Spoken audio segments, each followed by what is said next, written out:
All right, I call the Kitty Hawk Town Council to order this Monday, August 3, 2020, at Kitty Hawk Town Hall. It's now 6 p.m. Welcome to anyone that's out there. If you're listening in and you have a question or something, I'll try to answer it. I hope we got this working right. Would you join us for a moment of silence and the Pledge of Allegiance?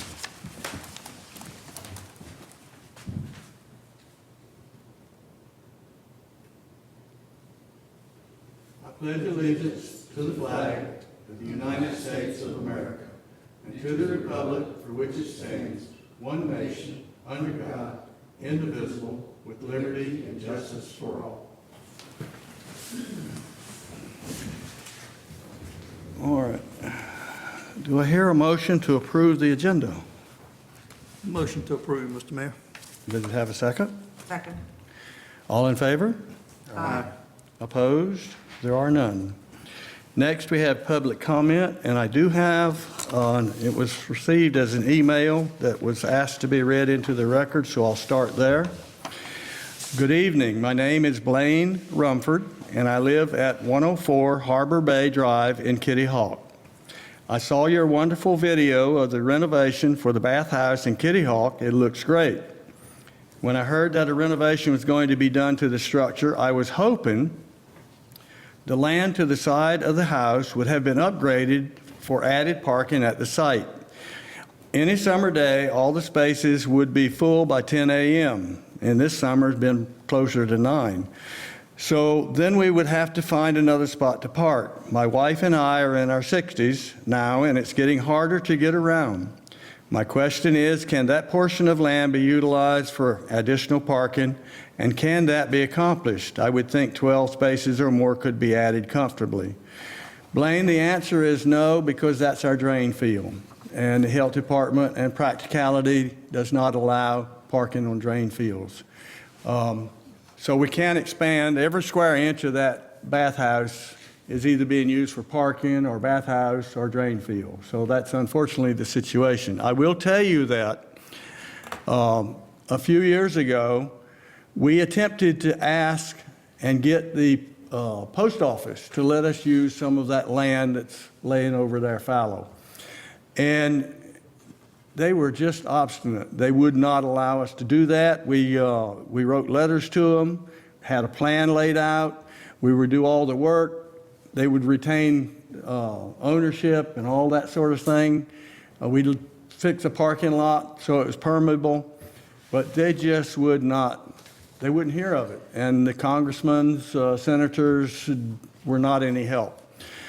I don't know if that was at the time period, and we didn't know it at the time, when the General Services Agency, which runs the property of all these agencies, was also being called on the carpet for junkets to Las Vegas and videos. I don't know if anybody remembers that, but they were making videos on taxpayer time, taxpayer money, and they were just running loose with taxpayer money in some awful ways. But they were obstinate, so we didn't get it done. And unfortunately, that's not going to happen.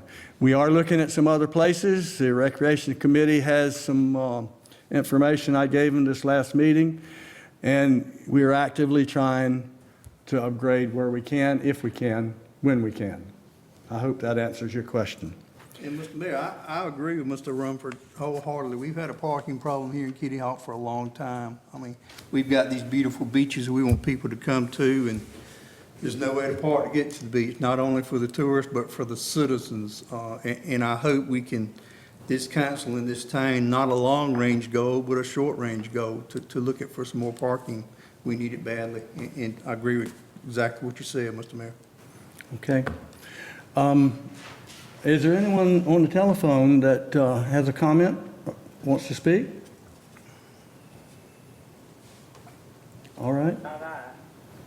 All right, but at least I hear you, so I know that the thing is working. Thank you for that. All right, let the record show no one spoke up.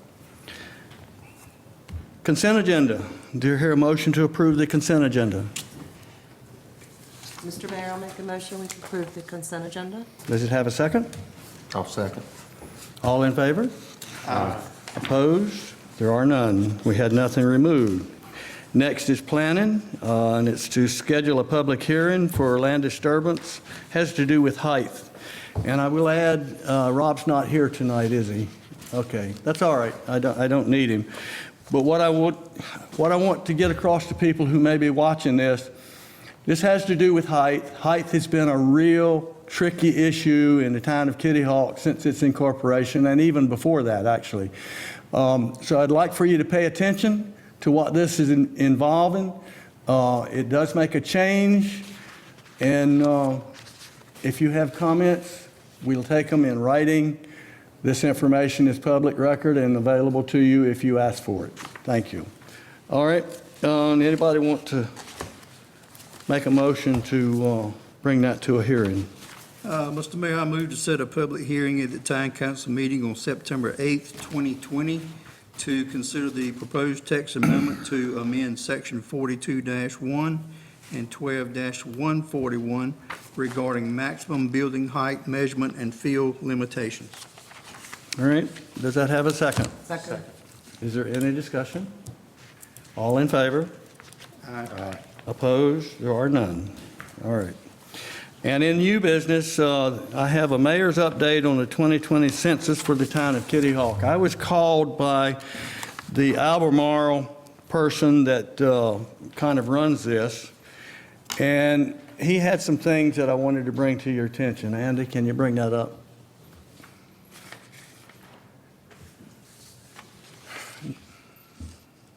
All right, thank you. You got all you need?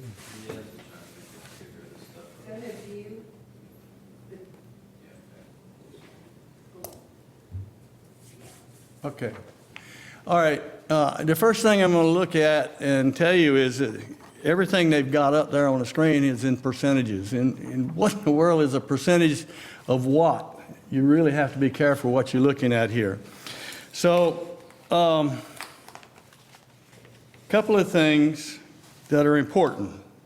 This graph is a snapshot, so it really doesn't mean much right now, except it looks like we're under responding to the census in Dare County in general and Kitty Hawk in particular.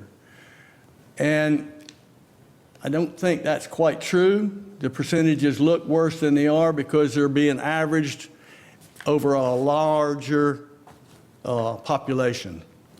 So a couple of things that are important and make it important for you and I and every one of us to make sure we respond to this is each person accrues about $2,000 per person per state distribution over the next 10 years. All right, so $20,000 per person. So every person, and that's every babies right on up to the most elder, bring money to us from the state distribution. It's very important. It's also important for redistricting, whether we add or subtract senators, congressmen, state people, and things of that nature, but mostly in the federal area. So Congress, Senate seats are determined by this. It's important for you to have a role in that. If someone else in your family that, say, is elderly and doesn't know how to use a computer or doesn't feel comfortable using the telephone, maybe a family member can help them, all right? There's access available. I'm sure if you were to call Town Hall, somebody in Town Hall would help you fill out a form. Because this year it's done mostly virtual, by internet. But you can do it by phone. They're not sending out sheets of paper like we did the last time, which took a little while to do. It doesn't take very long to do, but it is important.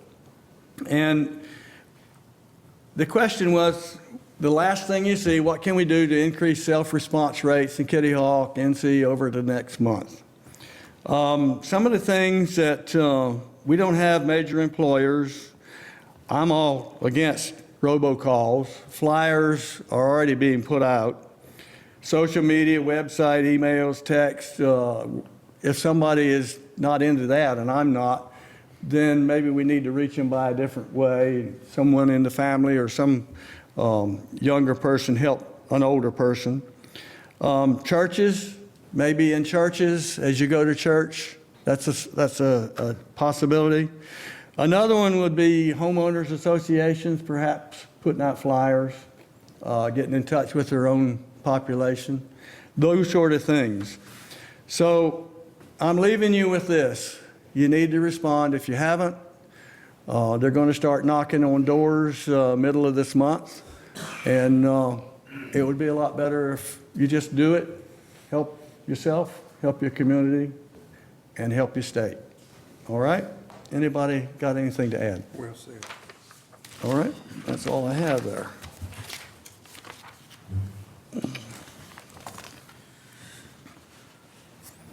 All right, so we're literally at the point where the town manager, if you have any comments, it's your turn. Just kind of one update. The town is eligible to receive, or we're going to receive approximately $55,000 through the House Bill 1023, which is the coronavirus relief funds. The county has submitted for reimbursement, and we can get reimbursement for our police department's payroll with these funds. So we've submitted our information to the county, and once they receive the funds, we'll get a check for about $55,000 that was divvied out by the state of North Carolina. That is really all that I had this evening. I know we have a storm coming in. Mayor will probably talk about that a little bit. I was out last week, so I appreciate your assistance with that.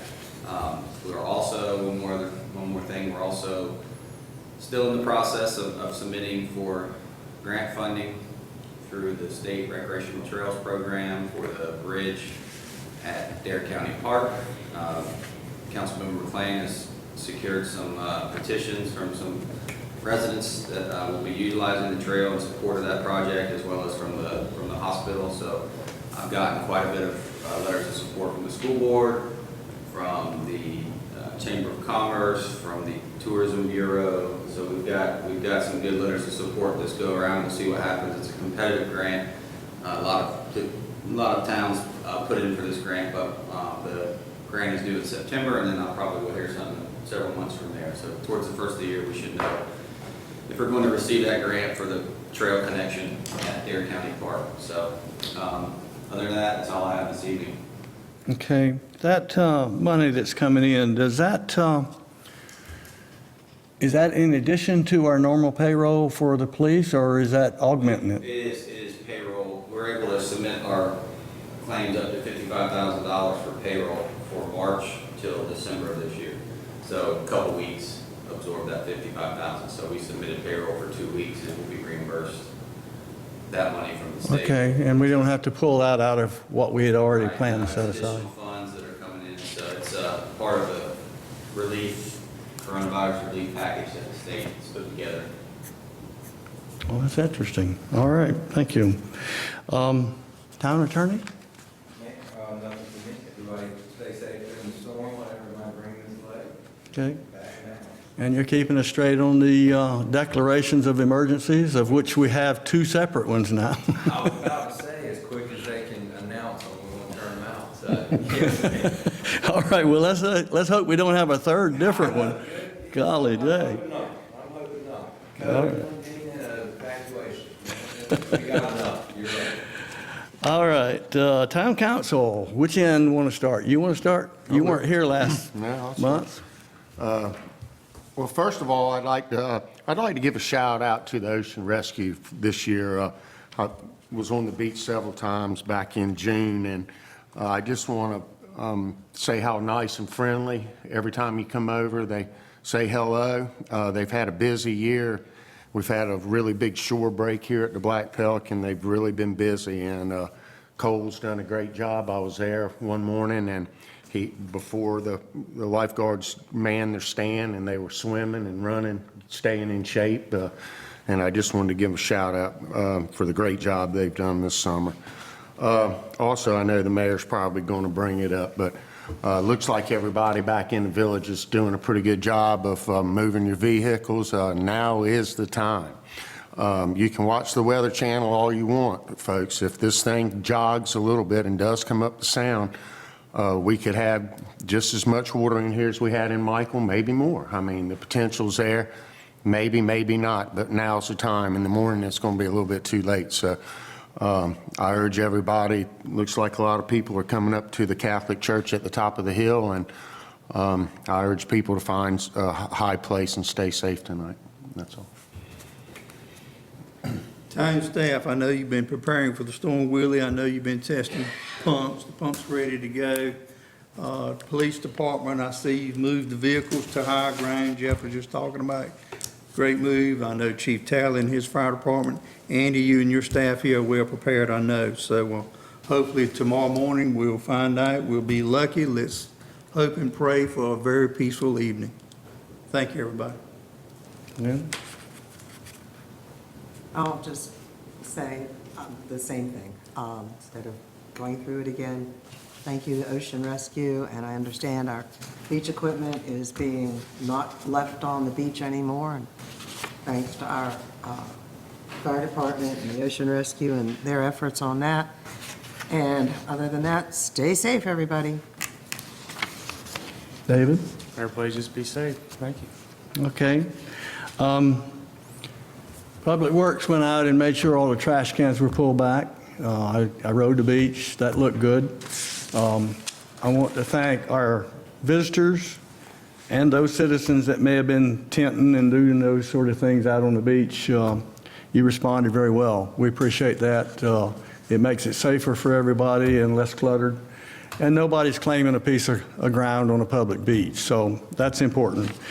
As regards flooding, we don't anticipate real problems on the ocean side, or hopefully not even between the highways, but I do anticipate flooding on the Sound side for the simple reason we've had southerly winds. The water is already high in the Sound. It's been high now for weeks.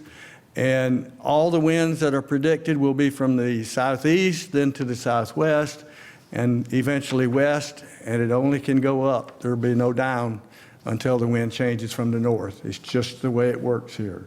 So if you haven't already moved your vehicles or whatever else you have, even lawnmowers if they're left low, then you may incur a loss. I appreciate the way that people have responded. I think they've learned a couple of lessons the hard way and expensive way, because if you don't have comprehensive, then you don't get paid for that car. It's just that simple. All right, enough said. Next, we're into public comment. Is there anyone on the phone that has a comment? One last time. Anyone on the phone with a comment? No comment, thank you. Thank you for saying so. All right, let the record show no one had a comment. Now I'm going to make a motion to go into closed session per North Carolina General Statute 143, TAC 318, decimal 11, parent A, parent 1, approval of the September 16, 2019 and June 1, 2020 closed session minutes, and North Carolina General Statute 143, TAC 318, decimal 11, parent A, parent 6, town manager review. And for those in the media that may be watching, I do not anticipate any kind of comments afterwards. These are just housekeeping and a personnel issue. So we'll shut you off. It's that simple. All right, do I hear a motion? I made the motion. Do I hear a second? Second. All right, all in favor? Aye. Opposed? There are none? All right, we're in closed session, please. Can we get this?